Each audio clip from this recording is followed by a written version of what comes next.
You are listening to WLUW 88.7 FM in Chicago. We are broadcasting live from the Water Tower campus of Loyola University, and this is Trudy Leong Interviews. We have with us at WLUW Sam Polan. He is running for the 9th Congressional seat in Illinois, being vacated by retiring Jan Schakowsky. Welcome, Sam. Hi, thank you for having me. So, Sam, first of all, you are a military man. That's right. How deeply does the military factor into your desire to run? That's a great question. Having been former military, it affects me greatly because I swore an oath to defend this country, and that's something I took very seriously throughout my career. And after I left the military, I actually became a civilian in the government as well, and I took that same oath. A little different, but for me, constitutionality, defending the rule of law, and defending the principles of what this nation's supposed to be are absolutely important to me. So that very much drives how I view problem sets and why I'm running in this race. Mm-hmm. So you've seen Mark Kelly being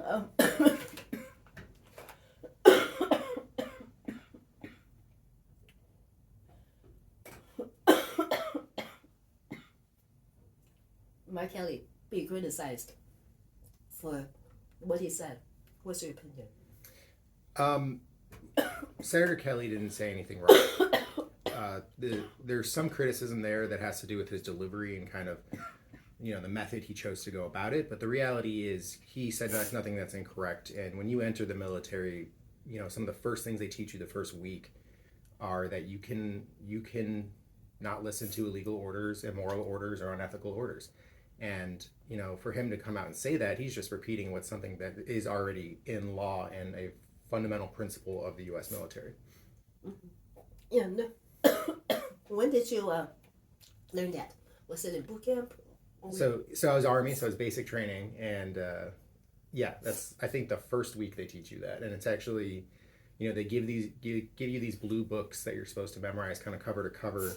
And you have a lot of downtime because you're waiting to get all the medical things done and things like that. But yeah, it's very clearly outlined in there because we as a world learned a lot of lessons following the Second World War, and people talk about all the time, I was just following orders is not a viable criminal defense, and we learned that as a world after in the 1940s. So yeah, that's something they teach you. It's ingrained in you. It's tricky for officers sometimes because, there's a difference between not liking an order and then an order being illegal. But what Senator Kelly said was you don't have to obey illegal orders, and he's absolutely right.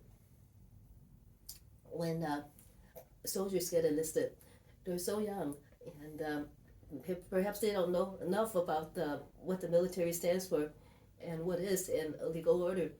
How did you finally find out? So what happens is, orders come down through a long chain. It's usually not just one person directing something. We have what's called an operations process, and orders come from the top, and kind of as they move down, they get more and more specific to individual units or capabilities. So by the time it gets to you, it's been through several layers of legal review. It's been seen by most of the chain of command, if not all of the chain of command, going up almost up to the divisional level. So by the time it gets to you, it's pretty cut and dry, and the legality is there. Obviously, at any point, if there's an issue where a soldier or or an officer has an issue with what's going on, they can request conversation with JAG. They can request conversations with their superior officers. So it's I was in the military for 10 years on active duty. I never once received an illegal order. I would receive orders that were, we wanted some clarification on, and that's what you do. You talk to your superior officers, you talk to JAG, and they change language or they kind of clear up some things for you. But no one's ever told me to do something illegal in the military. Good. Thanks for clarifying JAG.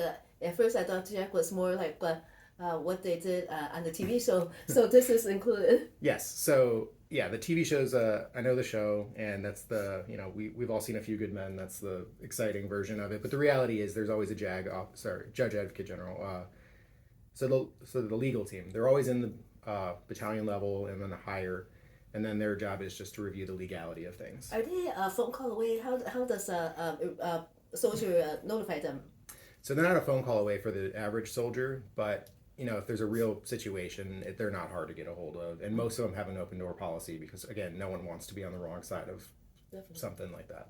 Well, you haven't faced a legal order.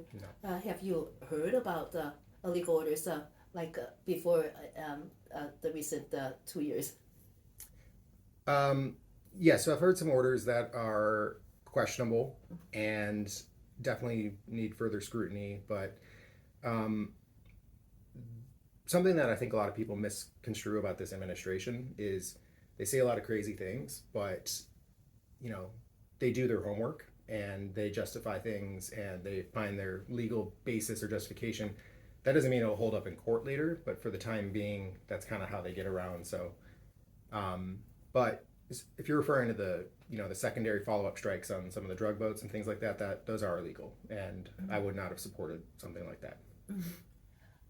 What else in the military is propelling your campaign?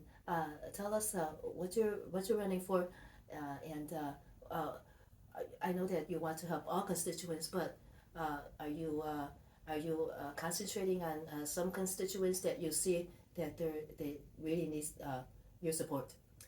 Sure. So I'm concentrating on all constituents, but what the people I'm really looking forward to helping immediately are people who are really struggling economically right now. Two big things I want to do if I'm elected. The first is repeal the inflationary tariffs. And right now, the United States Congress has the authority to repeal every executive order, including those tariffs. And the constitutionality behind it is Section 1, Article 8. Congress is the only group that can levy taxes, and they're the only group that can control interstate or domestic trade. So what they need to do is exercise that authority, which is granted in the U.S. Constitution, to repeal these tariffs. Because these tariffs, they're blanket, they're not based in any sort of sound economical logic, and what they're doing is making it almost impossible for people to predict their weekly costs or their day-to-day, or you're supposed to budget and go to the grocery store, but now something costs twice as much because someone's in a bad mood at the White House. That's not a way to run an economic system. The second thing I'm really focusing on is looking at avenues to increase the availability of housing. So for me, you talk about housing crisis all the time. What that actually is there's a supply issue. There are just not enough affordable homes for people to break into the market. So you have tons of people, especially millennials and Gen Z, who, this idea of buying a house is completely foreign. Not even a house, just buying property is a completely foreign concept to them.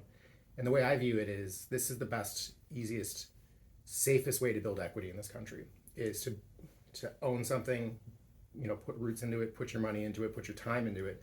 It also gets you community buy-in when you have that option. So I think, we always talk about the middle class shrinking and every economy needs a healthy middle class, but I think the safest way to do that is through viable ways to get homes. And ways the federal government can help with that is through tax breaks. They can incentivize buying, they can incentivize builders to prioritize affordable homes, starter homes, duplexes. But the problem is right now, builders, we're going to want to build things they can turn a profit quickly on. And I think there needs to be incentivization because I do believe in free market, but you need to incentivize builders to help with that supply issue. And then you'll see housing prices start to come down a little bit. Mm-hmm. What about earlier you mentioned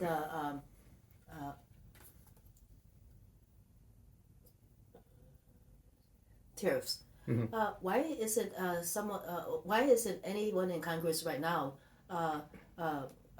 bringing up Article 1, Section 8? That's a great question. And that's actually kind of what put me in the decision to run for office myself, because I was working at the Pentagon as a federal employee, and DOGE came through and looking for ways to cut or intimidate, and I was able to keep my job, but the entire time I kept waiting for Congress to override these executive orders, because it seemed like there was just a whirlwind of executive orders almost every single day. And, Congress has that authority and they just never did anything. Mm-hmm. So for me, I don't believe in waiting around for things to happen or waiting around for other people to fix your problems. You asked me things you learn in the military. One of the first lessons you learn is you do not walk by problems. If you see something wrong, you deal with it if you can, because it could be something as simple as a piece of trash or an enemy patrol. The principle is the same.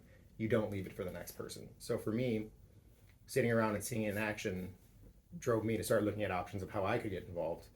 And, because Congress is in action, whether or not they were able to actually repeal or pass anything is one thing, but the fact that they never even tried should have set off alarm bells for everybody. And for me to sit there and see that happening while my job was being threatened, while my friends are being threatened, while I see people in this community, struggling because of erratic trade policies and, God knows what else, and then we see nothing from Congress. That it was insulting, it was infuriating, but it also drove me to actually step up and do something about it. It's been a year now since these tariffs went into effect. And then at what point during this year did you decide to run? I decided to run the end of July this year. So yep. Was there any incident that caused you to take the final step, take that big leap? Yes. I was looking at options, and this is my home. So the 9th District's my home. So I grew up in Wilmette. I was born in Buffalo Grove, actually, so I've spent my whole life in the district. The entire time I was in the military, my home of record was always 9th District. Mm-hmm. So for me, looking at these options, and then when Congresswoman Schakowsky announced she was not seeking re-election, the odds of your home district seat opening up at this crucial junction and inflection point in America, where we are as a country, I decided, you know what, there's no better time than right now. Might as take this opportunity, take this opening, and make the most of it, because I didn't want to shop around and try to find a place where I could maybe run there, maybe run here, and maybe it works here, but this is my home. I believe that representative government is supposed to represent the people that your neighbors, your friends, your family. You're supposed to represent your people. Actually, I was kind of surprised since let's say Senator Durbin and Representative Schakowsky are retiring. I'm surprised that they didn't just go ahead and try to use Article 1, Section 8. Yep. I agree. I don't know why they didn't. And I know it's the party politics and people want to talk about they don't have the exact numbers for this, that, and the other thing. But I think that also speaks to a larger issue in our political system right now where, everyone just looks at the cold, hard numbers of Democrat versus Republican seats. And for me, that's unacceptable. I view it as, if there's someone I think I can change their mind, I'm going to be knocking on their door every single day. And I'm going to be in DC having lunch, getting drinks, meeting with people for coffee who I think we could find common ground with, because I know that there are Republicans out there who do not think this is normal, who would love nothing more to kind of go back to the way things were. And also, they're looking for a viable way to push back without turning on their party or just completely, being in lock and step with the Democrats, because they can't do that either. So we got to find ways we can work together, because we can. And Congress is meant to be the first among equal branches. That's what the founders, that's how they described it. They have the authorities to make changes, but they need to do that by working together. This idea that we can only govern by party numbers and then we just have to wait for the next election cycles so that way we can actually move and do things, that's not acceptable. For me, if you're going to go somewhere and strictly vote party line or accept party lines for every single issue, why would we send you there? You're just sitting and collecting a paycheck. There's no reason to be there. Well, I'm with the Rogers Sparks Chamber of Commerce. I'm the administrator, and my president of the Rogers Sparks Chamber of Commerce, Bill Morton. The two of us actually covered the DNC, and there was it was a great party, and we got to interview a lot of people, such as Kamala Harris, just a little bit, and then Stevie Wonder. However, it seems as if the party didn't achieve the purpose. And what do you think the Democrats have failed to do in order to lead us into this situation? And is there anything that we could do about it? What would be your steps to address that? Sure. No, I think the Democratic Party failed the last election cycle. They absolutely did. They lost every single swing state. They spent $8 billion to get Vice President Harris elected. And there's a complete collapse. And what's incredibly frustrating as a Democrat to see is that we have not changed a single sentence in our party platform since that loss. So literally the definition of insanity. Let's keep doing the same thing over and over again, hoping something else works out. But I think what they got wrong, because the voter turnout was lower. Trump's turnout was about the same, right? And Democrats' turnout was a lot lower. It's because they failed to motivate or excite anyone in the party. And they failed to recognize a lot of the things that, the Republicans were going after, which was the day-to-day cost of living, kitchen table issues. And, there sounds cliche sometimes when you're talking in that political spectrum, but like that is the reality. When people are constantly being told that they don't have enough money, that the economy is going to collapse, that they're going to lose their jobs, they're not going to pay for gas or food, they listen to that, they hear that. And I don't believe in fear mongering, but the fact that the Democrats never even tried to address that, or when they did, it was kind of an empty gesture towards the end of the cycle. That's, we could talk all day about all the things they did wrong in the last election cycle, but what they failed to do ultimately was relate to everyday American people. And the result was less people came out and voted, less people were enthusiastic about the process. A huge demographic that Democrats largely ignored was young men, where they were giving them nothing to be enthusiastic or excited about. And they kind of anticipated that young men wouldn't vote. But what ended up happening was the other side, and through kind of the worst of it, with your Andrew Tates of the world, kind of said, hey, come over here. You can think and do what you want, and we want you here. And guess what? Young men came out and they voted Republican, people that the Democratic Party assumed wouldn't vote. So not only did they fail to court their vote, they also assumed they wouldn't vote for the other side, and both were wrong. And how are you trying to engage those young men? I think, especially with young people, with young men, authenticity is everything, and they can see through people trying to fake it. They can see through people, disingenuously trying to relate to them. So for me, I think young men should be allowed to be young men, and that's not to say that teenagers can be dumb. I was dumb when I was a teenager sometimes, and my friends were. Like, we all know that, but the reality is you have to let them grow. You have to show them something or someone that they can look up to. So for me, kind of the story I like to do is I tell my story. Like, I played sports in high school. Like, I fit those niches, but like I joined the military as well, and I had a very fulfilling, exciting career. I enjoyed part of special ops for 5 years. So I can, the message I kind of show them is, you can do the cool things. You can do the badass things, but you don't have to be the jerk. You don't have to be an asshole either. And I'm sorry for swearing, but that's just kind of the message we're trying to get through to them. Is there's ways to get through it. Mm-hmm. And you mentioned the cost of living, mm-hmm. and then how you would help improve that. Could you go into a little bit more detail, because that's core to what you're talking about, to engaging these young men? Yes. So young people, and this is men and women. So I actually have a lot of fun. We do a lot of things around the district, but one of the most fun things I get to do is when I talk to high school students, because they are very aware of what's going on, and obviously not all of them can vote, but they are paying attention and they are frustrated, and they ask some really great questions. But for them, the concerns they have are real, and I relay that to them. This idea that things feel more expensive or things feel out of reach, and you're not imagining it. It's because they are, and it's not because you guys did anything wrong. It's not because you missed any, moments or opportunities you had. And this narrative of, I was raised on it. If you go to college, do a good job, get good grades, you'll get a good job. You could raise a family of 4, buy a home. Nobody believes that. No, especially young people, and they shouldn't, because there's a lot of issues with predatory loaning as well. So people are coming out of college with $100,000 in debt. They're not getting paid what they should be getting paid, and then things cost more than they used to. So then this idea of, you should buy a house, it's no chance, right? There's absolutely no way that they'll laugh at you.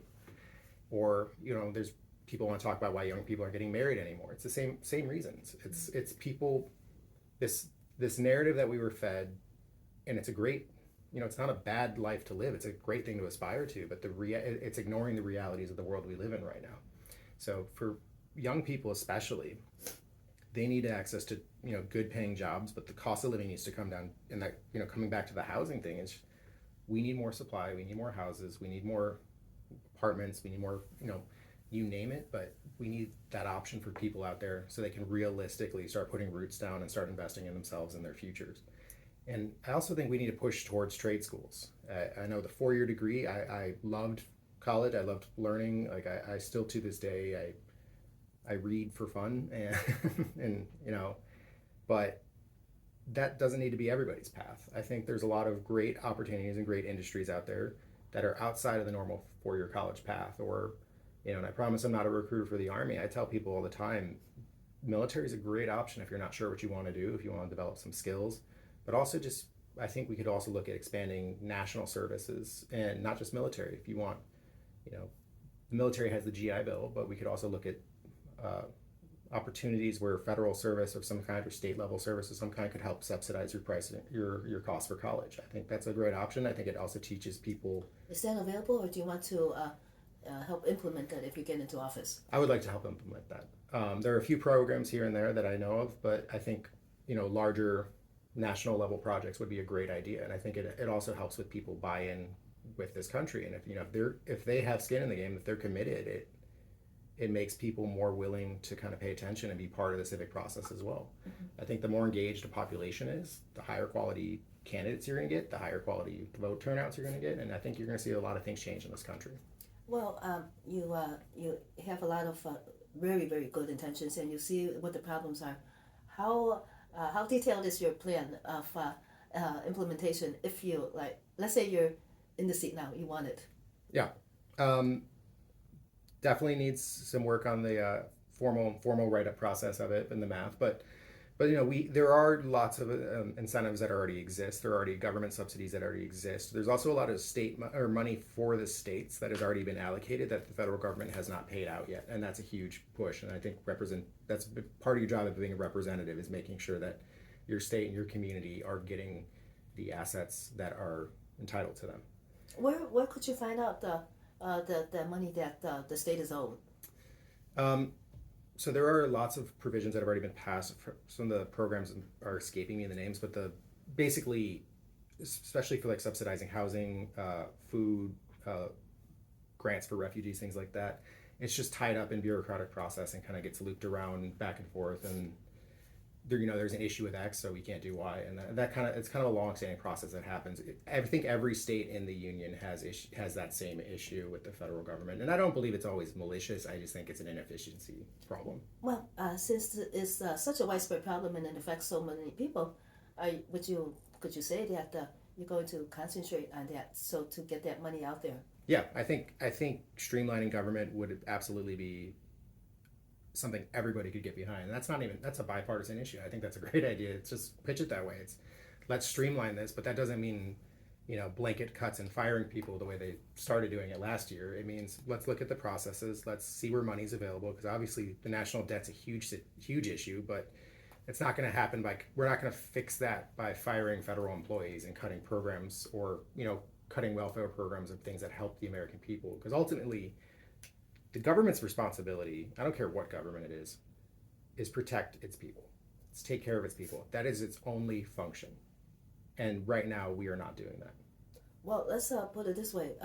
Were we doing it before this administration, before 2016? Not as well as they could have been. And that's just, we need to be blunt about it. And, right now, we're seeing kind of the results of years of just stark division in this country, and just this animosity that's constantly being perpetuated online. You see it on 24-hour news cycles, and just people have a harder time having coherent conversations with each other now. And everyone's viewed as an enemy, or I told you so, and that's no way to live. And we're seeing the results of it. So we've gotten to a place where it's like you can't criticize your own party, otherwise people are like, well, you're working for the other party, and that's just not, that's irresponsible as a leader. You should look at what's going on and look at what's happening that's wrong. And I think a great example is what happened with the border. Under the previous administration, there was no border policy. There just wasn't. This administration has taken it about 3 steps too far. And we could find something in the middle that's safe, because every country deserves a safe, secure border. It deserves coherent immigration policies. But that doesn't mean we have to be cruel. It doesn't mean we have to break up families. It doesn't mean we have to harass American citizens in the street. Those things can exist together. We are seeing the extreme of the opposite of what was in the last administration. And it also speaks to a larger problem with just executive overreach as well. So for me, accountability in government, the streamlining of government, I would love Congress in a bipartisan effort, and not just because of this administration, to start pulling back on some of the executive overreach that's been going on for decades. The executive branch has been pulling in more power and authorities, and kind of using the executive order as a crutch, which is meant to be a temporary fix in an emergency. But and now it's become a standardized thing for government. But do you feel that Congress has not used Article 1, Section 8 to clearly define how far an executive order should be allowed to reach? So that article specifically has to do with the commerce. So, amongst other things, but that's just one example where constitutionality is very clear of who's in charge, who has the authority over what. So for me, talking about that section and that plan, it's about showing the executive that Congress does have the authority to do things. And I know the court is very skewed right now, but I would have a hard time imagining that they could justify allowing these tariffs in place with the constitutionality being that clear in front of them. And I know they're going to rule on tariffs very shortly. I think they're holding off until after the State of the Union, I believe. Yeah. And I mean, could they hold politics off are politics, right? Would they be within the time frame to hold it until after the March 17th election? I hope not. But the court has surprised me more than a couple times those last few years. So.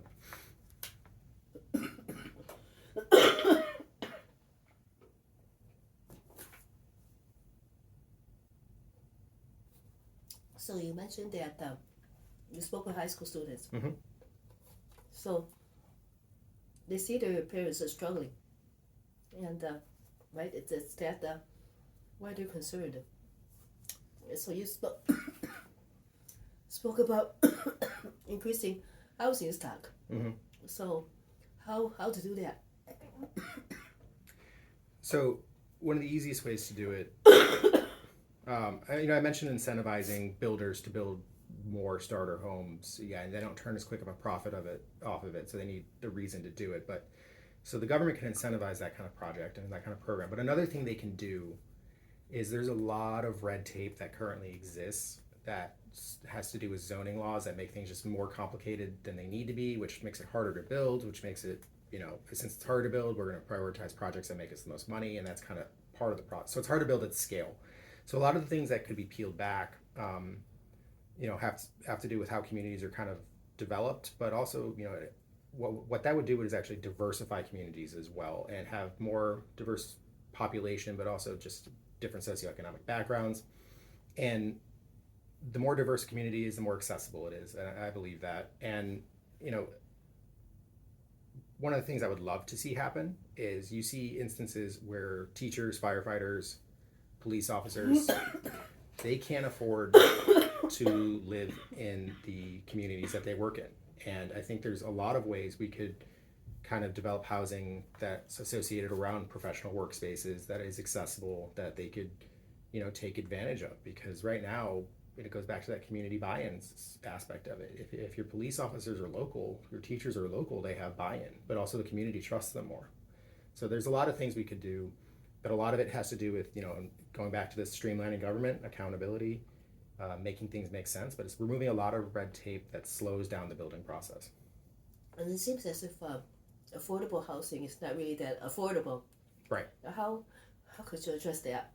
Yeah, we obviously look at case-by-case basis and see what the overall issues are, but again, even in affordable housing, there's still the laws of supply and demand. If there's not enough supply, the pricing goes up. And that's the situation we see. And then, if government wants to help and subsidize, they still have to pay the market rates, which is still too high, and it makes it harder for everybody, and it's not efficient. And it's it's not working the way it should. So there are a lot of things we could do. It's not going to happen overnight, but there are a lot of things that we could really kind of start directing and kind of turning the ship a little bit. And I think something that sets me apart from the people I'm running against in this campaign is a lot of people want to promise things that snap over the night, done, fixed, we're going to get this done, everything's going to go away. Those are people who have never worked in government or have seen government. Government is slow by design. It's frustrating, it's irritating, but it's meant to, what the real change you can make is being the reasonable, steady hand that starts turning tides and turning things the way we want to be going, and start doing the small things, building momentum, building coalitions. We're finding people on common ground and looking towards the future for long-term projects. You're not going to fix this country in one congressional term. You're just not. And anyone that's promising otherwise doesn't understand the job they're actually looking at. Mm-hmm. Well, of course, the economy, and people just cannot afford housing. If we include increase the housing stock, it's so hard for people to actually afford to buy or even to rent. Mm-hmm. How could we address that and then not have it go into a vicious circle? Yeah, and that's just it. It's there is a risk of becoming cyclic and runaway costs and then hyperinflation. So we can't just, the idea of just giving people money, can't do that. Really, we need to look at overall cost of living expenses, and that's housing, that's also food, that's also medical care, and it's just the real costs of things. And people. 1 second, because you mentioned that's where your insight is separates you from the other candidates, because you see how government can't be streamlined and it's not, and it's so slow. How deeply does that bureaucracy affect the cost of everything?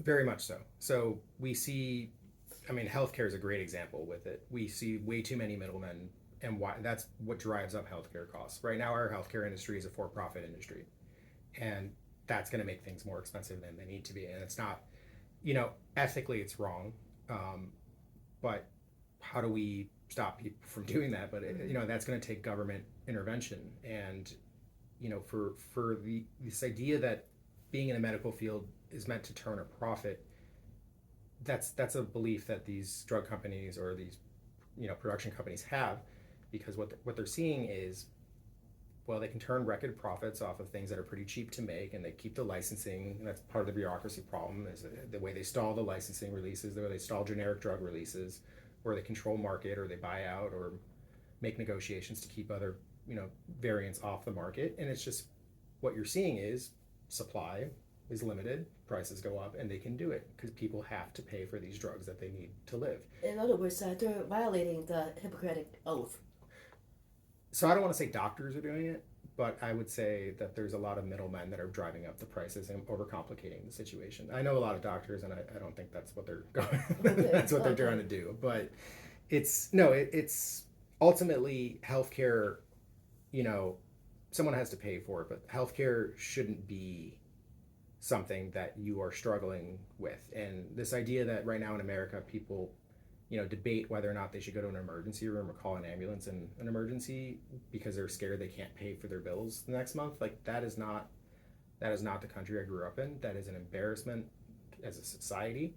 We are the richest country in the history of the world. There's no reason people cannot be taken care of. So, in what areas, you said that you aim to cut out some of the middlemen, but do you think that you could legislate them out, or how else could you streamline the government? Because you see it behind the scenes. Mm-hmm.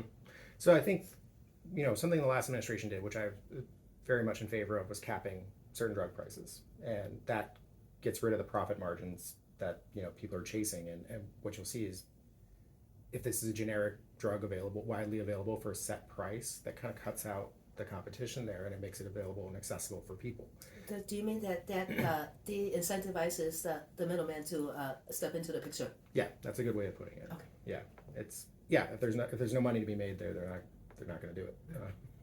Which and I believe in I believe in free markets. I believe in capitalism, but I also believe that this, going back to my core principle, is that government's responsibility is to take care of its people.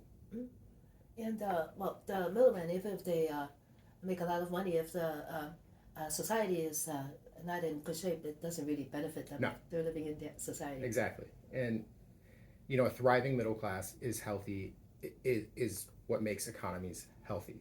That's, and the idea and a promise of realistic upward mobility, this idea of what the American dream is supposed to be, that's what made this country so powerful. That's what made this country so unique and strong. It's why so many people want to come here and be a part of it, is because you can determine your own outcome. You can determine, the trajectory of your life. And I think that's only possible if we have a, robust but also active middle class, because, not saying working hard is everything. Sometimes you do need a lot of luck, but this idea that anyone can come from nothing and achieve the top level of success in this country, like that's one of the principles we were founded on. But I firmly believe the American dream's not dead, but it's definitely a lot harder than it used to be, and it's definitely a lot harder for certain groups of people than others. In what other ways could you streamline the government? Well, the Pentagon needs to pass a budget or pass an audit. That's something they absolutely need to do, and I will never, be someone that's, I am absolutely 100% pro-military. I think we need a very strong foreign policy. I think we need strong capabilities around the globe, because the world is a dangerous place, and the America I believe in still does the right thing internationally and wants to do the right things abroad to help protect other people around the world that can't protect themselves. That said, there's a lot of waste, and they could definitely be held to the same standards as other agencies in government, and they need to pass an audit. That's just the low hanging fruit. So if let's say everything is audited, and then you see the uh, shortfalls and how it could be improved, but how difficult is it to change the status quo? Would they be required to address the audit, or just park it there and put it on the shelf and write the year? That's a great question too, and that's that's kind of the catch-22 with our election cycles and the way our government works. Is right now the United States and our lawmakers, they think in 2-year cycles, which realistically they think in 1-year cycles, because they have to be campaigning for that other year of their 2-year term. So a realistic, meaningful change, for example, with something like the Pentagon's budget, after they have to pass an audit, and it has to survive multiple Congresses. It has to survive multiple administrations, because it's not going to happen in a year or 2 years. It has to be a long glide path that's realistic, and you can actually get there. And that's going to take bipartisan buy-in and some really ironclad legislation that has to do with what they can and can't do pending their budget outcomes. What you seem to be describing is a plan, like maybe a 10-year plan with some fancy name. Yeah, and that's exactly right. And that's how we need to look at these problems. Like I believe representative government should be replaced often. I really do believe that. I believe in term limits, but I also think we have a hard time, and I want to blame social media or the 24-hour news cycle or anything like that. But the reality is we have a really hard time seeing things past the 4-year line with the next presidential elections. Meanwhile, our competitors across the world, People's Republic of China, for example, sees problems in 100-year sets. And they have done so for a long time. And they've done so for a long time. And China has existed in some capacity or another for 5,000 years or so. That's they view the world at 100-year plans versus our 4-year plans, if not 2-year plans. Well, since your background in the military, and then you see how government needs to be streamlined, you have that insight, and then that makes you an exceptional candidate to actually put in a plan. Do you think that you could write it on your own? How much help do you need to make a plan to address this? And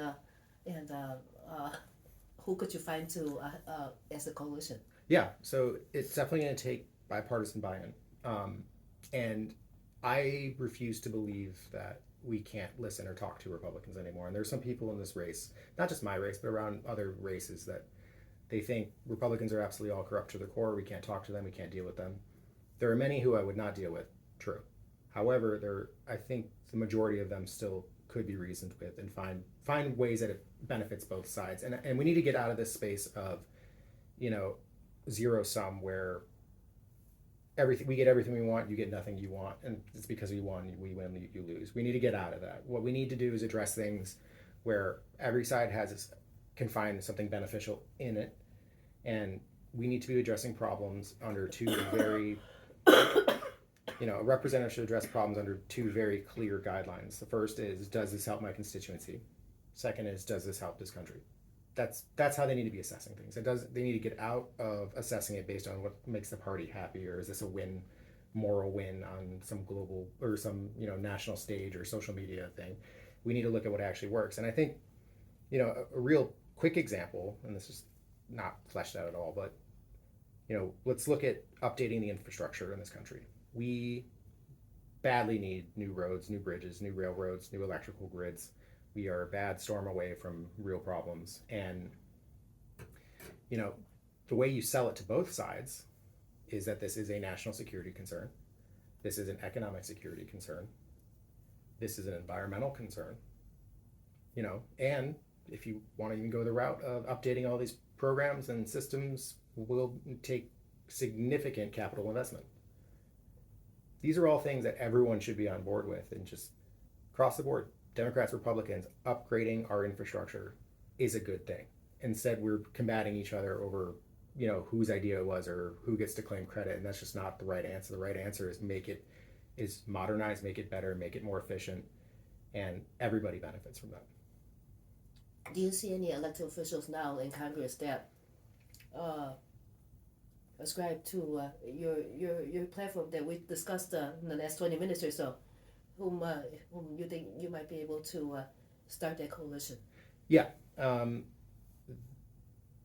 There's a lot of pushes towards more moderate Democrats out there. There's kind of want to see the reasonable side of it, want to see the realistic side of it. There's also a lot of new groups. I'll do a plug for a group I'm associated with. It's called the Balance and Accountability PAC, and they are brand new. They are grouping together lots of moderate Democrats from all over the country. The what and accountability? Balance and Accountability. Okay. Mm-hmm. And it's moderate Democrats all over the country that are currently running for office, and we all signed term limit pledges. We all signed agreements not to trade stocks while in office. We all signed an agreement that would look at ethics board reforms for the judiciary and things like that. So it's about having common sense people who can actually find ways to get things done and move things forward. And we're all over the country, so we all don't agree on every single thing, because how could we, right?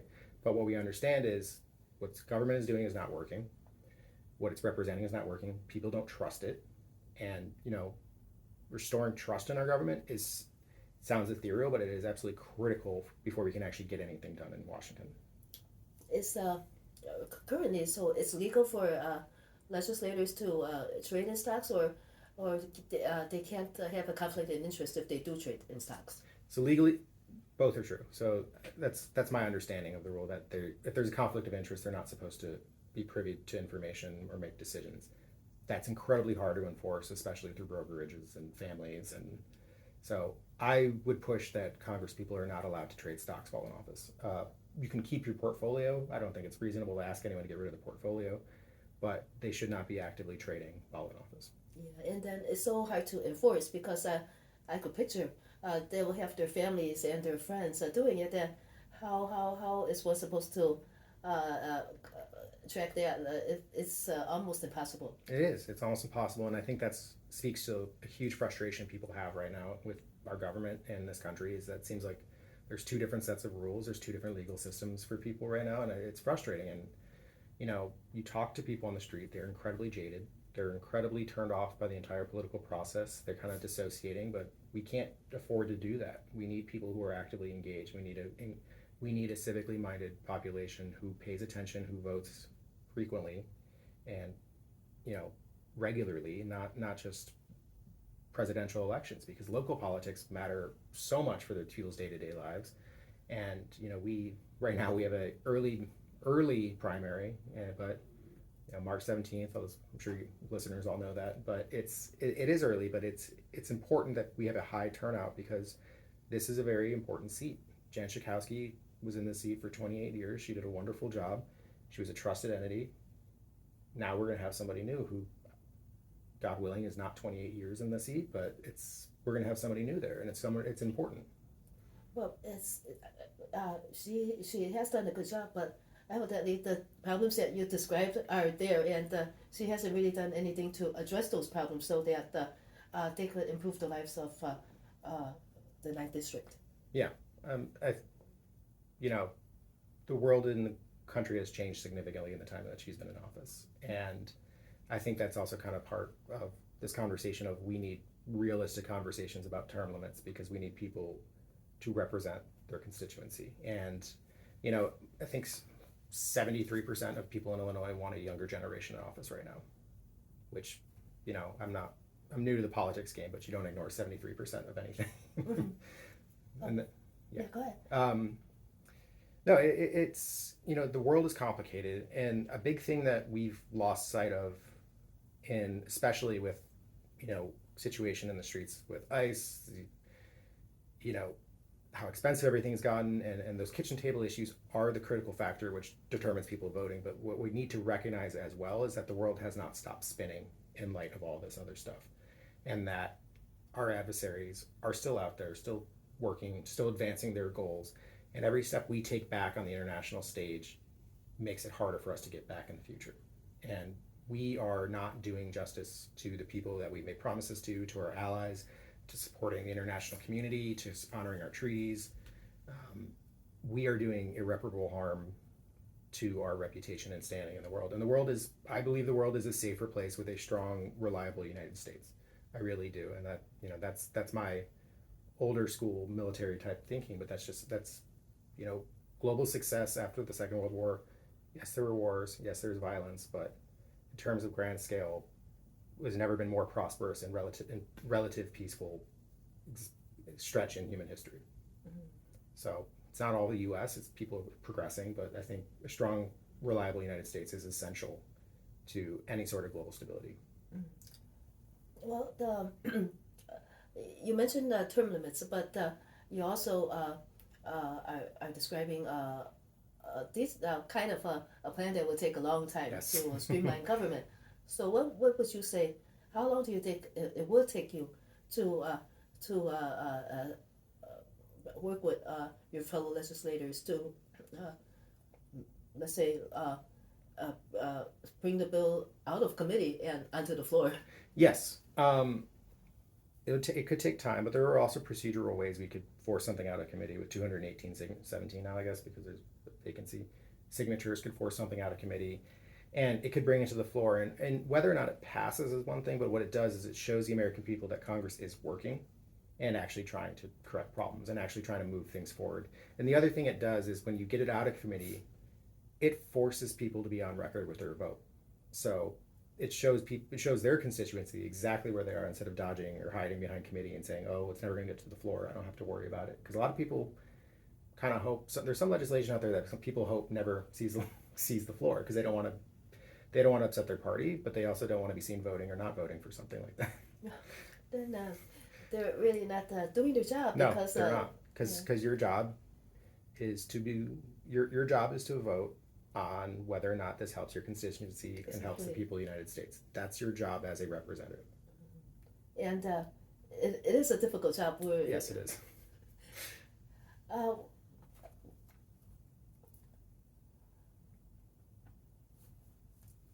We have been working with Anthony Travis. He calls himself the tax doctor, and he has been talking about taking property school funding off the property tax rolls in Illinois, so that, and also reducing units of government, which is a little bit similar to what you're saying, streamlining government from like thousands of units to like a couple of thousand. Mm-hmm. So and also he believes that that would make school funding more equitable, so that the poorer districts they get more funding when it's derived from the Illinois General Fund rather than on the property tax mm-hmm. rolls. And of course the rich districts, right, including WLUW, right, they have the more better tax funding from the property taxes. Right. And it's an interesting question because it's like a chicken and an egg situation. Good schools make people want to move to that community, which makes more, housing more desirable, communities more desirable, prices go up, property taxes go up, school gets more money. So how do you get that school to be more desirable if it needs more money? And, it's like, I think a lot of these things like this, like if you just throw money at a problem, it's not going to fix it outright. But I think there are ways, and I think there are ways to streamline how we give out money or how the state supports certain school systems or the federal government supports school systems. So I have some friends that are teachers as well, and they're telling me that the assessment that they use in public schools in Illinois has not changed in 20 years. And students are very different now than they were 20 years ago.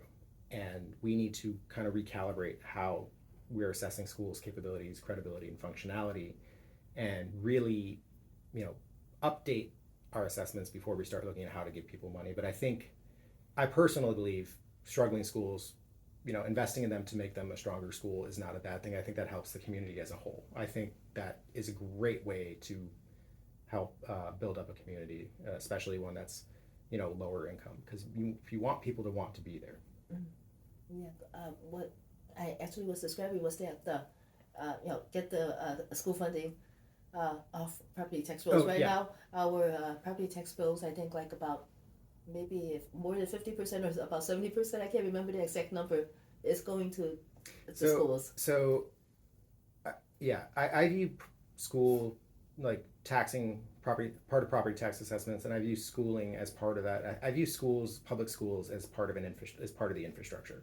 That's how I view that. So I think I don't like that. I don't like the idea of taking tax what's designed to go to the schools off of property tax assessments. I don't think that's realistic. I think that's, in my mind, that's the same thing as saying I don't want to pay for the electric grid or the water. That's what that is. You need public schooling is something that is essential in this country, if not, especially in our community. 9th District is very, very large, very diverse, and strong public school systems are absolutely essential to that. That's what we learned from Anthony, is that 6 million Illinoisans left Illinois because the property taxes were too high. Yeah, no, and that's a very real concern, and Illinois keeps losing seats in Congress as well because people keep leaving, and that's a real concern. And Illinois is incredibly expensive to live in, but a lot of that has to come down to the state government / city ordinances, and the federal government has some play in it. But I get a lot of questions about what can I do to lower property taxes from the federal level, and it's like not much, but I hear you, and I would love to help, but let's just call it what it is. Yes. Well, thank you for that, because it's something that we've been working a long time on, and I try to gauge the view of my interviewees about that. And okay, so you've been in the military, and what else in the military do you that you have studied that applies to your seat and how you could do a better job than the rest? Are you the only candidate that's in the military? Yes. Okay. Yeah. So I'm the only veteran running, and I also worked at the Department of Defense as a civilian for 3 years, and that's a very unique perspective that my opponents do not have. Just for actually understanding how our government functions, but also just kind of background. And so something the military gave me, especially the world I was in, is it's understanding big picture. It's understanding long-term goals that, like we were talking about. The military thinks 10 years out, 20 years out. They really do. Because they assume the funding will be there. But it's about understanding, things take time, but also the definition of an emergency is different for different people. And, everyone loves to say they're a fighter. Everyone says they'll fight, they'll do this, they'll do that. They want to be out in the streets, and I get that and I respect that, but there is such a thing as, level-headed really does win the day. And cool, calm, collective people, the people I respected most in the military are the people who never lost their cool, they never lost their head. Even in the most chaotic situations imaginable, the person that's calm and talking to you normally, that's the person you want to follow. And that should translate into Congress as well. We don't need more people trying to galvanize people in the streets. That's important. First Amendment rights are absolutely essential to letting the government know how you feel. But instead, we need people who are serious, can look at a problem dead on, assess it without getting overly emotional about it, and work with people who they may disagree with. So a big thing I did in the military, I worked with people I disagreed with every single day. But the difference was we knew exactly what the end goal was, and that's what mattered more than anything. My entire time in the military, I never asked anybody who they voted for. Nobody ever asked me who I voted for. It didn't matter. That was irrelevant. Is it irrelevant or is it illegal to ask? It's not illegal to ask. You can ask. And also, conversations between soldiers in the private sector, because they're different animals. But, my specialty as a special operator the last 5 years I was in the military was something called civil affairs. And my job was to understand local populations and understand pressure points and where struggle points were and how you could help protect, galvanize a community, protect certain groups, or motivate certain groups to act or be friendly with you. Because for us, it's a lot easier to make friends overseas than it is to try to fight everybody. And that's not the cool movie versions, but the reality is it's much better to try to make friends with these groups or these people. But over the course of that, you end up working with a lot of people who you would not call a friend or you would never want to be associated with again, but the mission dictated that you were friendly and coherent with them. And that's I'm not saying, there's some bad people out there, and for me to have that kind of background and experience, and then this idea that like go to Congress and like I'll talk to anybody, none of those people are even remotely like that, and that's how we need to view it. It's just at the end of the day, we're all Americans and we all want what's best for this country, and I do believe even the right, ultimately they still want what's best for this country. We just got to figure out a way to talk about it coherently again, because right now we are talking at each other and no one's hearing the other side. And there is a line, there is an extremity. I won't work with everybody, but I think most people there could be reasoned with, and we can find common ground on honestly most things. So when you said that you try to work with everybody, so how, if you're able to, like about what percentage was domestic and yeah, that's all. As long as we know which is domestic, we know the other one is international. Yeah. So internationally, we should always be on the same page. And I don't like, and it's not just this administration. It's become more and more frequent in our politics where we criticize administrations or openly criticize the country on the global stage, and you shouldn't do that. You just got to show coherent and effective leadership abroad. And when we are second guessing ourselves, it actually hurts, not just security wise. When we are erratic and can't honor alliances and we arbitrarily applying tariffs onto things, what that does is actually weakens our global standing, which also weakens our credibility, which weakens how much faith the rest of the world has in the dollar, and then now the dollar is worth less and inflation continues to go up. So all these things are related and all these things are interconnected, and you need to look at problems wholesale, and you need to look at second, third order effects, and look for realistic options to do things versus just this is this way, I want it this way, that's it. And then that's kind of where we are right now, and that's again, not all of it's because of social media, but a lot of it is because of just simplifying these arguments for attention span, or saying, here, this isn't a complicated question, this is the answer, 2 lines. It's like, if you're answering geopolitical questions in 30 seconds, you don't understand the question. That's kind of my look. That's the way I look at it. And these alliances, some of them took decades to build. Do you think that there's still we could still gain them back? Yes, I do. It's going to take work though, and it's not just about the president. It's also our allies are seeing how our Congress is behaving. Our allies are seeing how our general public is behaving, and they pay attention. And the world sees what the U.S. is doing. So in other words, what we spoke about, Congress not actually stepping up and doing the right thing. Yes. Or even trying to do the right thing. Mm-hmm. That's the world sees that, and it's frustrating because I've worked with a lot of these allies that we are now insulting on the global stage or outwardly threatening, which is something I never thought I would see, which is beyond insane. But it's they see it. They are gauging how we act. I still had coherent conversations with them when I was still at the Pentagon. A lot of the NATO countries, or NORAD is a huge U.S. ally, and now we depend on each other for security of North America, and now we're taking shots at Canada. Like, that makes no sense at all. And just the lack of understanding, the misinformation associated, this whole idea of we need Greenland for security. We have 2 U.S. bases in Greenland. The Danish have said we can improve and expand those bases as much as we want. So this idea that we need it, it's something else. And then there's also 7 NATO bases in Greenland.